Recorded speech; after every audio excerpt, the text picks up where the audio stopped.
latest, we're joined now by New South Wales Fire and Rescue Commissioner Jeremy Futrell at the site. Commissioner, thanks so much for your time on weekend today. What is the latest with the operation which is currently underway? Well, look, the search work and rescue attempts is continuing. We've had crews working throughout the night. They work through the night and at times in torrential rain as well. So it's been a very challenging period, but the work of the firefighters and assisted by police rescue and our ambulance colleagues has been continuing throughout. In the background now, you may not be able to hear it, but we can hear the drilling happening. There's a whole range of different activities trying to clear the debris. There's a range of voids and spaces under the collapsed area that they're continuing to try and access. When we find access to them, we're putting search cameras in there to check the voids and examine them. We're using specialist listening equipment so that at times work will stop on the site. That equipment can be utilised just to pick up even the faintest of sounds. So we're really applying every possible effort as the search and rescue efforts continue. Commissioner, at this stage, do you still believe someone could be trapped under there alive? Well, it's certainly too early to rule out the fact that they couldn't be, and wherever there's any chance, we'll continue this operation as a rescue operation. And so until we find anything different, that's the focus of everyone's efforts at the moment. It's certainly plausible that someone could still be alive in there. It's certainly been a very challenging scene for someone to have survived. There was a very, very large explosion. So the physical impacts of that explosion, and then of course the consequence of the structural collapse and all the parts of the building would have been a very challenging situation for anyone to survive. But at this stage we're unable to rule out that someone's not alive, so we'll continue as a rescue operation for the time being. We're just seeing some aerial pictures there of the extent of the damage, Commissioner. It's just staggering to see how far some of that debris is scattered. Do we know what actually caused the blast?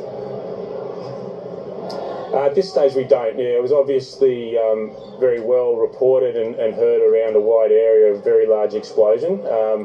Since the initial response to the incident by Fire and Rescue and the other services, the focus has been on saving lives. As things progress, we'll be able to direct further attention and resources to looking at the investigation of the cause of that. And it's going to be something that's obviously going to capture a lot of attention as the work around this incident continues. Commissioner, have you seen anything like this before? And would the teams who are working there have dealt with something like this before?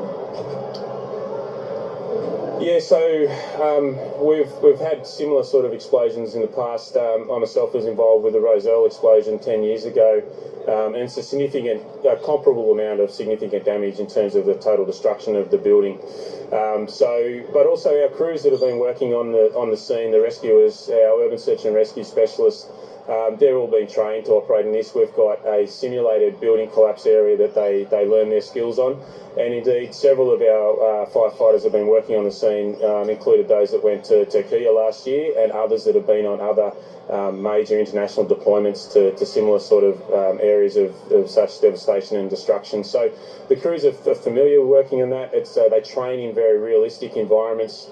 I was on the pile last night at the back of the building, and it struck me how similar it was in appearance to the area that we train on. So the realism in our training, the thorough preparation means that when they get confronted with a scene like this, they're well accustomed and prepared and able to sort of go into operational mode very smoothly. That's great. Yeah, and just finally, Commissioner, do you have an update? There was a number of people taken to hospital. Do you have an update on their condition, how they're doing this morning? Yeah, look, I'm pleased to be able to say that the information I've got is that all the 5 people that have been to hospital have been assessed and subsequently released. So that's some good news out of this incident, and I think it speaks volumes to the very quick response from Fire and Rescue, police and ambulance, and the quick treatment that they received, and then the medical care that they would have got once they got to hospital. Sure is. Yeah, it has been amazing to see the emergency services in action on this. New South Wales Fire and Rescue Commissioner Jeremy Futrell, thank you for your time this morning, and good luck for you and your team for the rest of the day. Those pictures just absolutely gobsmacked. Yeah.